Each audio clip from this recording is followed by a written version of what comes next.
Okay, so Jai Hind to all of you. आज मैं आपके सामने लेके आया हूँ सीएपीएफ असिस्टेंट कमांडेंट पेपर 1 का 2021 का ज्योग्राफी का सेक्शन। इसको हम लोग एनालिसिस तो करेंगे, साथ ही साथ इसका सोर्स भी देखेंगे, कहाँ से ये सवाल पूछे गए हैं और आपने जो सोर्स पकड़ा हुआ है क्या वो सही सोर्स है या नहीं है। ठीक है, और आगे के जितने भी स्टूडेंट्स हैं 2022 की जो तैयारी कर रहे हैं वो अभी से देख लो कि कहाँ से सवाल पूछा जा रहा है और कितने लेवल तक की डेप्थ चाहिए, नॉलेज चाहिए in order to solve these questions. Understand now, अगर पूरा क्रक्स या कंक्लूजन की बात करूं, वही फंडामेंटल किताबें हैं, वही बुक्स हैं जो आपको रेफर करनी है। ज्योग्राफी में अगर 17 क्वेश्चंस आए हैं इस बार, लगभग 17 क्वेश्चंस आए हैं, तो 17 में से अगर बात करें तो लगभग 12 से लेके 14 क्वेश्चंस जो हैं वो डुएबल कैटेगरी के अंदर आते हैं। डुएबल मतलब वो सवाल जो आपकी किताबों के अंदर से हैं, बस उसको रिवाइज करके ही आप उन सवालों का आंसर निकाल सकते थे। ठीक है, सो अगर किसी बच्चे ने 12, 13, 14 के अंदर इस पूरे ज्योग्राफी के सेक्शन में स्कोर किया है, that means you are very very good. आपने बहुत एफिशिएंटली एनसीईआरटीज पढ़ी थी और एफिशिएंटली अपने सोर्सेज पढ़े थे और अब जो है आपने 100% स्कोर किया है ज्योग्राफी के अंदर। जैसे हमने बात किया था हिस्ट्री के अंदर, वैसे ही आप इधर भी आप उसी लेवल पे स्कोर कर रहे हो। Very good, very good. और प्रिपेयर फॉर योर पीईटी और आपका जो इंटरव्यू है। अगर कोई दिक्कत आएगी just do let me know, number आपके सामने ही होगा। सो आप नंबर को यूज करके आप व्हाट्सएप कर सकते हो। I will try to help you out with that PET and interview also. Now ये आपको क्लियर हो चुका है। अब हम लोग बात करते हैं कि ये जो 12-14 क्वेश्चंस हैं इनके सोर्सेस क्या हैं और आंसर देखते हैं क्या आंसर होना चाहिए। तो पहला सवाल जो है आपके सामने है, which one of the following is the only riverine major port in India. देखो, this is something which we have read in number of times, है ना, बहुत बार एनसीईआरटी की किताब में देख लिया है। 9th की एनसीईआरटी देख ली है, 11th की एनसीईआरटी में आपने इंडियन ज्योग्राफी में पढ़ा होगा, the only riverine major port in India is Kolkata port. आपको पता है इस का, और मैं एक्सपेक्ट करता हूं आपने ये आंसर सही दिया होगा। सो कोलकाता पोर्ट जो है इसको ओनली रिवराइन मेजर पोर्ट है। आपको पता है कि जो रिवराइन पोर्ट्स होते हैं उनके अपने चैलेंजेस होते हैं, जो नेचुरल पोर्ट्स होते हैं उनके अपने चैलेंजेस होते हैं। तो कोलकाता इज द आंसर। ठीक है, C is the answer. Next question देखते हैं। तो इसका सोर्स आपको पता है एनसीईआरटी है, इसमें मैंने कुछ लेकर नहीं आया, आपको यह आता होगा सवाल। ठीक है, next question, which one of the following is not a desert river. कौन सी डेजर्ट रिवर नहीं है। ओके, नाउ आपको पता है रूपन, बानस, माचो, ये तीनों रिवर्स जो हैं ये एक तरीके से अगर हम लोग ऑप्शंस को चारों ऑप्शंस को पढ़ें तो हमें यह दिख जाएगा कि बराक रिवर तो यार डेजर्ट रिवर कैसे हो सकती है। It is a very major river, है ना, बहुत बड़ी मेजर रिवर है। बाकी रिवर्स छोटी छोटी रिवर्स हैं। ठीक है, सो अगर देखा जाए तो इसका आंसर है बराक रिवर। मैं कैसे इसका आंसर बता रहा हूं, बराक रिवर होना चाहिए, वैसे आपको पता ही होगा, लेकिन ये देखो यहां पे एनसीईआरटी की किताब में ही क्वेश्चन जो ड्रेनेज सिस्टम है, देखो जो रिवर्स है ना, रिवर्स का आपने इंडियन रिवर्स के बारे में कहीं से भी पढ़ना है, एनसीईआरटी की क्लास 11th की ड्रेनेज सिस्टम वाली बुक है, वहां से पढ़िएगा। वहां पे बहुत अच्छे से और बहुत ही कॉम्प्रिहेंसिव तरीके से सारी रिवर्स का बताया हुआ है। तो देखो कैसे हमें पता चल सकता है कि बराक रिवर जो है वो डेजर्ट रिवर नहीं हो सकती। क्यों? क्योंकि it is a major river. क्यों? मेजर रिवर बेसिन्स की कैटेगरी के अंदर आता है। ठीक है, तो ये भी है, और भी बहुत सारा ड्रेनेज सिस्टम के चैप्टर के अंदर बराक रिवर का मेंशनिंग है। रूपन, माचू के बारे में बताया गया है, बानस के बारे में बताया गया है। हम लोग इसका वहां से भी निकाल सकते हैं आंसर, बहुत आसानी से निकाल सकते हैं। ठीक है, सो ये देखिए, ये जो था ना, ये जो मैं आपको बताता हूं कि on the basis of size of watershed drainage basins को जो है डिवाइड किया हुआ है, ड्रेनेज बेसिन्स को ग्रुप किया है 3 कैटेगरीज के अंदर। ठीक है, सो 3 कैटेगरीज के अंदर किया हुआ है। जो 20,000 स्क्वायर किलोमीटर ऑफ कैचमेंट जिसका एरिया है, मोर देन दैट, उसको मेजर रिवर बेसिन कहा गया है। मैं आपको ये सब इतना एक्सप्लेन इसलिए कर रहा हूं क्योंकि ट्रस्ट मी 2020 के अंदर और 2018 के अंदर इसी के अंदर जो है सवाल पूछा गया था, इसी से ही एक और सवाल पूछा गया था।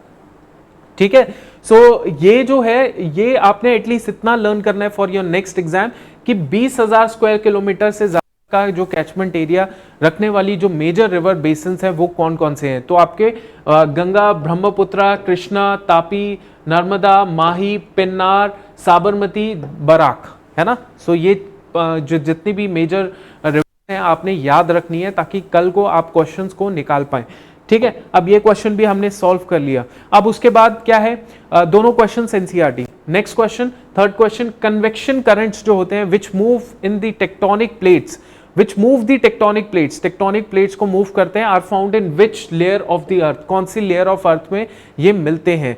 ठीक है, सो क्रस्ट, मेटल, आउटर कोर या inner core. Now it is again coming from the NCERT. आपको पता है कि वो जो कन्वेक्टिव करंट्स होते हैं इसकी जो डिस्कवरी की थी कि पहले कुछ ये आपको पता है ना कि जो प्लेट टेक्टोनिक थी थ्योरी है ना, प्लेट टेक्टोनिक थ्योरी थी कि मूव किया जाता है प्लेट्स जो है ओशनिक प्लेट्स और अपनी जो टेक्टोनिक प्लेट्स हैं ये मूव करती हैं। तो वो मूव किस लिए करती हैं, बिकॉज उनके नीचे जो है कन्वेक्टिव करंट्स जो होते हैं वो मूव करते हैं। इस तरीके से कन्वेक्टिव करंट दो प्लेट्स को तोड़ देते हैं, इस तरीके से कन्वेक्टिव करंट दो प्लेट्स को जोड़ देते हैं।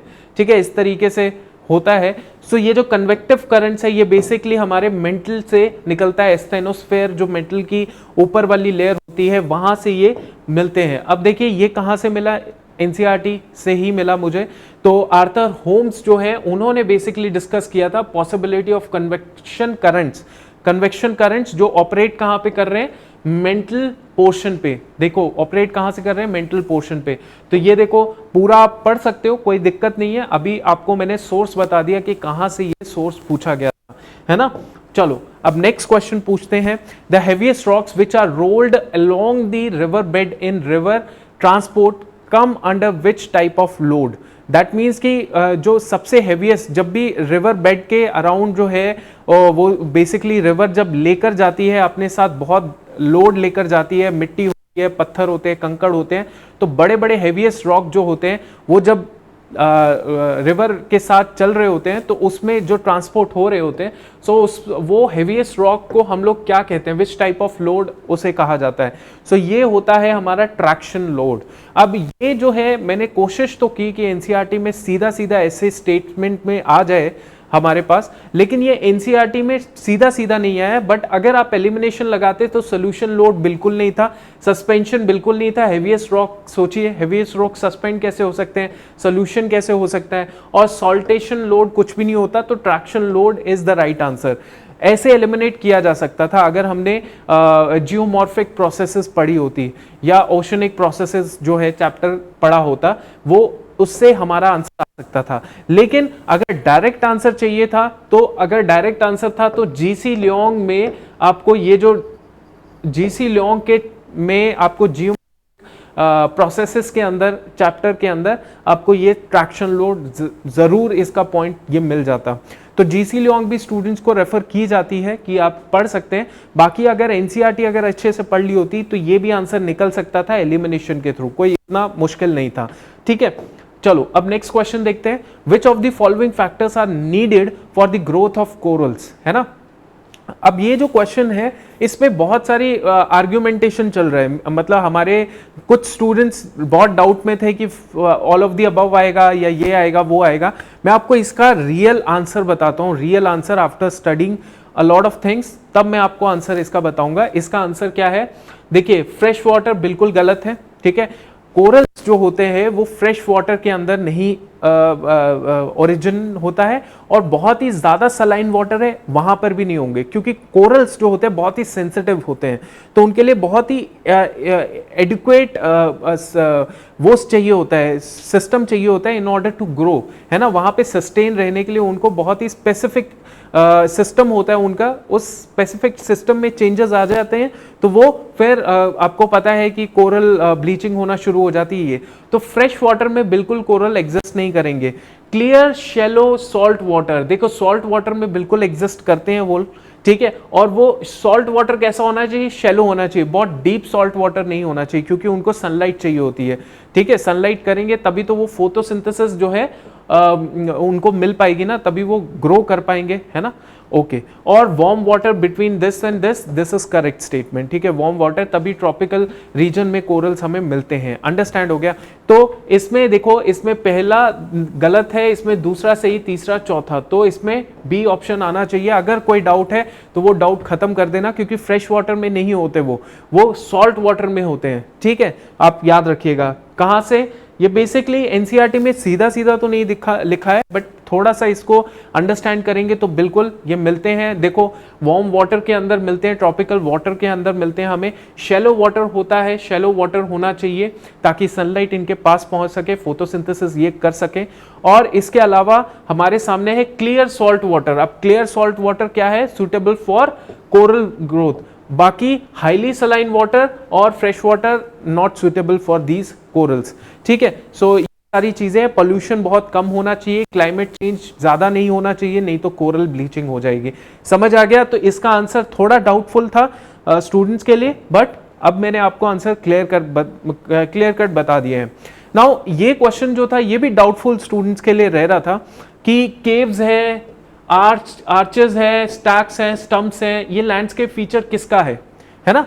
तो किसी ने एनसीईआरटी पढ़ी होगी तो वो बहुत आसानी से इसका आंसर बिल्कुल दे सकता है, बिल्कुल दे सकता है। ये एनसीईआरटी का वेव जो नेचर होता है, वेव नेचर जो होता है, वो basically caves, arch, stacks, stumps जो है वो लैंडस्केप बनाता है। कैसे? ये देखिए, ये एनसीईआरटी का इरोजनल लैंडफॉर्म्स के अंदर आप जाएंगे तो आपको समझ आ जाएगा कि ये वेव कट क्लिफ्स जो है वो बनते हैं, टेरेसेस बनते हैं, और उसके अलावा जो है हमारे पास में ये सारा वेव्स का ही है, स्टैक्स हो गया, केव्स हो गए, क्लिफ्स हो गए, ठीक है। सो ये सारा वेव नेचर जो होता है, इरोजनल वेव नेचर होता है, उस वजह से ये फीचर्स जो है बनते हैं। तो आप इसको पढ़ लीजिएगा और आपको आंसर मिल जाएगा। नाउ नेक्स्ट क्वेश्चन देख लेते हैं, which of the following statement about the tropical rain forest are correct. Now इस क्वेश्चन में भी स्टूडेंट्स को थोड़ा सा डाउट लग रहा था, क्या होना चाहिए क्या नहीं होना चाहिए। अब देखो, soil of tropical rain forest जो होती है वो इनफर्टाइल होती है, क्वाइट इनफर्टाइल होती है। अगर मैं बोलूं तो इसका ये जो स्टेटमेंट है ये बिल्कुल करेक्ट है। मैं आपको इसलिए बता रहा हूं क्योंकि देखो, ट्रॉपिकल रेन फॉरेस्ट कहां पे होते हैं, जहां पे बहुत ज्यादा रेनफॉल होती है ना, बहुत ज्यादा ह्यूमिडिटी होती है। अब वो जितनी ज्यादा ह्यूमिडिटी, जितनी ज्यादा रेनफॉल, उतना ज्यादा जो सॉइल होगी वो थिन होगी, वो थिक नहीं होगी, थिन होगी, उसके होराइजन थिन होंगे। अब होराइजन थिन होंगे तो जैसे रेनफॉल उसके ऊपर गिरेगी वो आराम से वो सॉइल के जो न्यूट्रिएंट पार्टिकल्स होते हैं उनको वो बहा के ले जाएगी, वेदरिंग होना बहुत आसान हो जाएगा। तो इसीलिए जो ट्रॉपिकल रेन फॉरेस्ट होती है उनकी सॉइल जो होती है वो क्वाइट इनफर्टाइल होती है, क्योंकि वो बहुत ज़्यादा रेनफॉल होने की वजह से वहाँ पे बहुत ज़्यादा एक तरीके से जितना भी न्यूट्रिएंट होता है वो जाता है उस रेनफॉल के साथ। अंडरस्टैंड? तो ये याद रखिएगा आप कि इनफर्टाइल होती है। नाउ ये करेक्ट स्टेटमेंट हो गए। और एवरग्रीन होती है, ठीक है, आपको ये पता ही है कि इट इज वेजिटेशन एवरग्रीन होती है।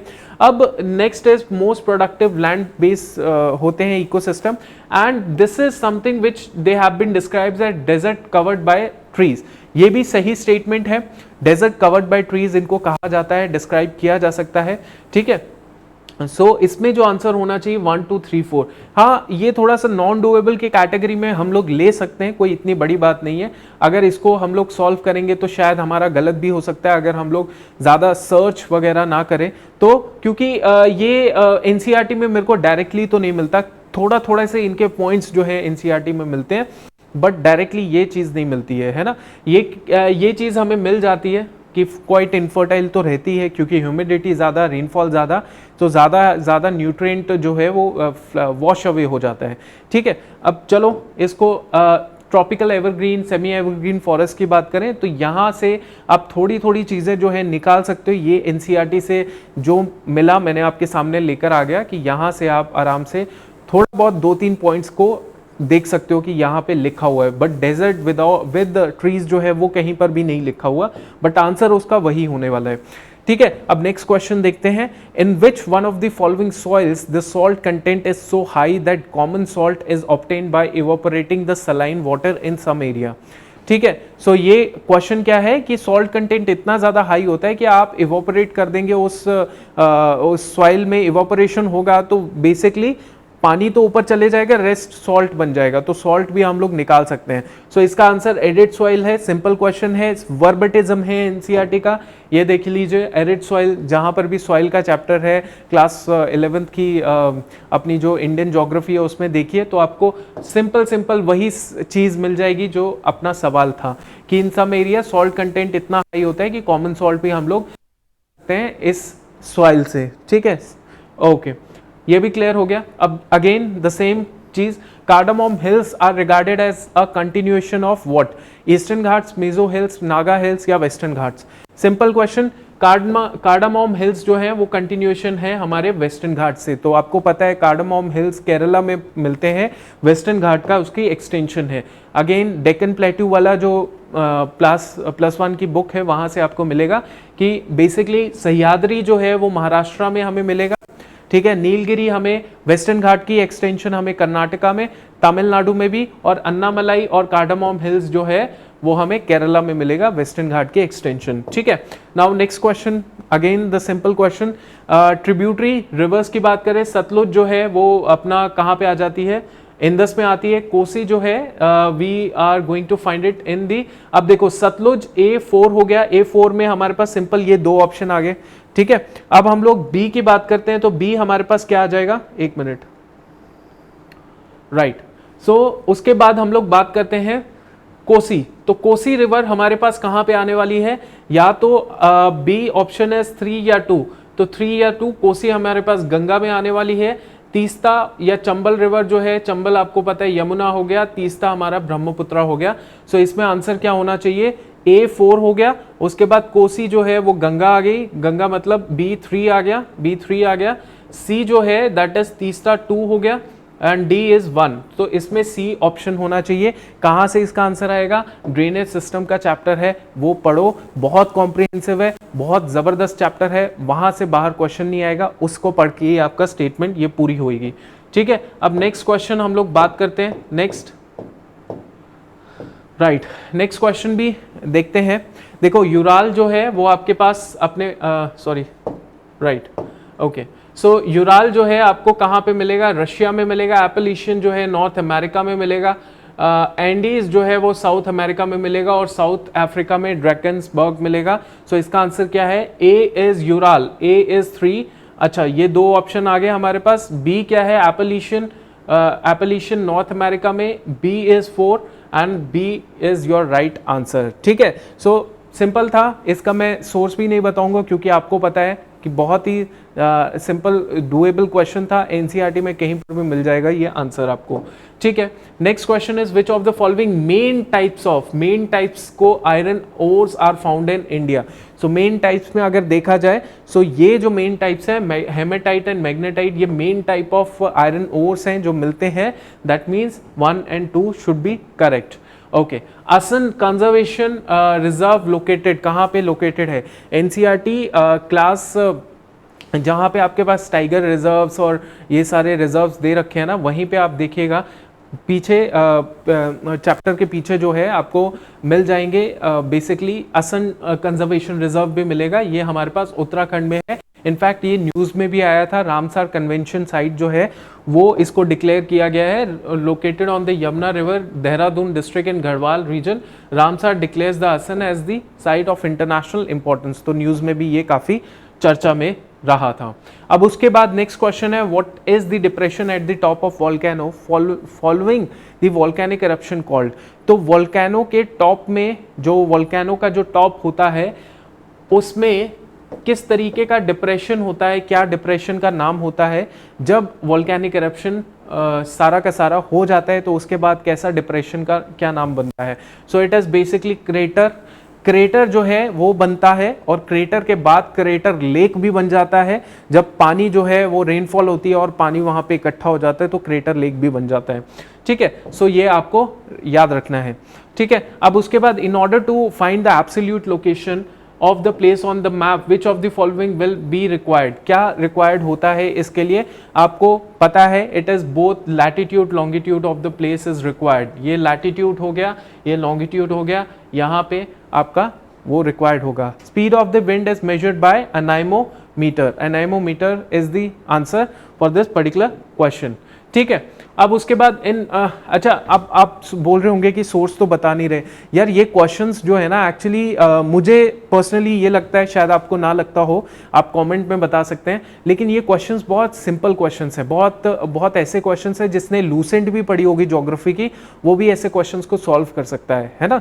तो इसीलिए सोर्स तो आपको सामने ही पता है कि कितना कहाँ से सोर्स है, ठीक है। टफ क्वेश्चंस का सोर्स देखने की जरूरत होती है। In the course of river in times, which one of the following feature is found when the old meander जो हो जाता है वो closed off by deposition।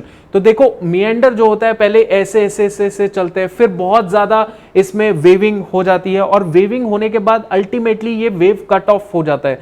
तो वेव कट ऑफ होने के बाद क्या होता है, इसका खुद का लेक बन जाता है, ये साइड में कट ऑफ होके लेक बन जाता है, डेपोजिशन हो जाता है, एक तरफ बंद हो जाता है, और बंद होने के बाद यहाँ पे जो एरिया होता है उससे क्या बन जाता है, अपना ऑक्सबो लेक बन जाता है।